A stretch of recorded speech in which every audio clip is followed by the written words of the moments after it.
This looks into some of the treatments. It's obviously meant to be more of a dashboard slide rather than we're going to go through it in detail.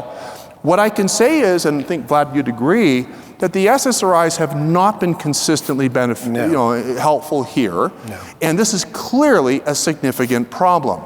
If we were to do what's called the mediational analysis of all symptoms of depression, cognition and anhedonia contribute to almost 2/3 of the overall impairment in function in people living with depression. So this is so critical. We talked about this.